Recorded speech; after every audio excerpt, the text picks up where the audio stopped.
The $30,000 Bequest and Other Stories by Mark Twain. Section 13. The First Writing Machines. From my unpublished autobiography. Some days ago a correspondent sent in an old typewritten sheet, faded by age, containing the following letter over the signature of Mark Twain. Hartford, March 10, 1875. Please do not use my name in any way. Please do not even divulge the fact that I own a machine.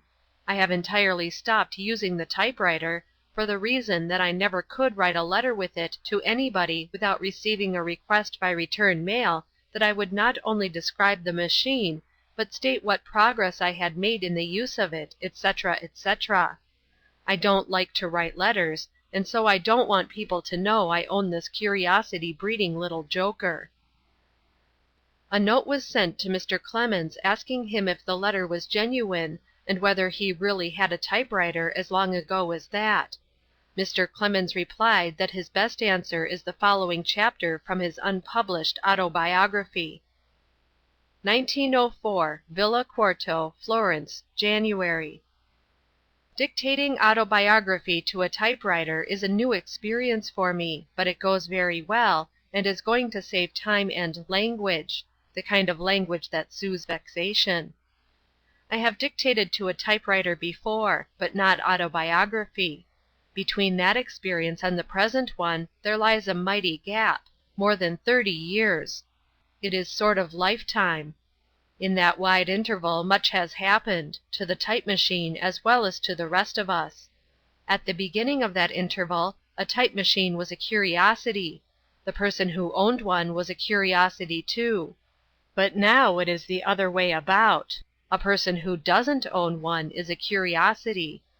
I saw a type machine for the first time in, what year? I suppose it was 1873, because Nasby was with me at the time, and it was in Boston. We must have been lecturing, or we could not have been in Boston, I take it. I quitted the platform that season. But never mind about that, it is no matter. Nasby and I saw the machine through a window, and went in to look at it. The salesman explained it to us, showed us samples of its work, and said it could do 57 words a minute, a statement which we frankly confessed that we did not believe. So he put his type girl to work, and we timed her by the watch. She actually did the 57 in 60 seconds. We were partly convinced, but said it probably couldn't happen again. But it did. We timed the girl over and over again, with the same result always. She won out. She did her work on narrow slips of paper, and we pocketed them as fast as she turned them out, to show as curiosities. The price of the machine was $125. I bought one, and we went away very much excited. At the hotel we got our slips and were a little disappointed to find that they contained the same words. The girl had economized time and labor by using a formula which she knew by heart. However, we argued, safely enough, that the first type girl must naturally take rank with the first billiard player. Neither of them could be expected to get out of the game any more than a third or a half of what was in it. If the machine survived, if it survived, experts would come to the front by and by, who would double the girl's output without a doubt. They would do 100 words a minute, my talking speed on the platform. That score has long ago been beaten. At home I played with the toy, repeated and repeating and repeated, "The boy stood on the burning deck," until I could turn that boy's adventure out at the rate of 12 words a minute. Then I resumed the pen, for business, and only worked the machine to astonish inquiring visitors. They carried off many reams of the boy and his burning deck. By and by I hired a young woman, and did my first dictating (letters merely), and my last until now. The machine did not do both capitals and lower case, as now, but only capitals.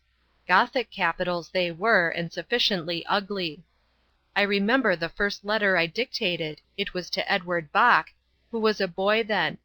I was not acquainted with him at that time. His present enterprising spirit is not new. He had it in that early day. He was accumulating autographs, and was not content with mere signatures, He wanted a whole autograph letter. I furnished it, in typewritten capitals, signature and all. It was long. It was a sermon. It contained advice, also reproaches. I said writing was my trade, my bread and butter. I said it was not fair to ask a man to give away samples of his trade. Would he ask the blacksmith for a horseshoe? Would he ask the doctor for a corpse? Now I come to an important matter, as I regard it. In the year '74, the young woman copied a considerable part of a book of mine on the machine. In a previous chapter of this autobiography I have claimed that I was the first person in the world that ever had a telephone in the house for practical purposes. I now claim, until dispossess, that I was the first person in the world to apply the type machine to literature. That book must have been The Adventures of Tom Sawyer. I wrote the first half of it in '72, the rest of it in '74. My machinist type copied a book for me in '74, so I concluded it was that one. That early machine was full of caprices, full of defects, devilish ones.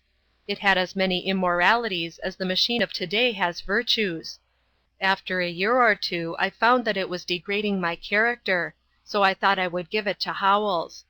He was reluctant, for he was suspicious of novelties and unfriendly toward them, and he remains so to this day. But I persuaded him. He had great confidence in me, and I got him to believe things about the machine that I did not believe myself. He took it home to Boston, and my morals began to improve, but his have never recovered. He kept it 6 months and then returned it to me. I gave it away twice after that, but it wouldn't stay. It came back. Then I gave it to our coachman, Patrick McAleer, who was very grateful, because he did not know the animal, and thought I was trying to make him wiser and better. As soon as he got wiser and better, he traded it to a heretic for a side saddle which he could not use, and there my knowledge of its history ends. End of Section 13.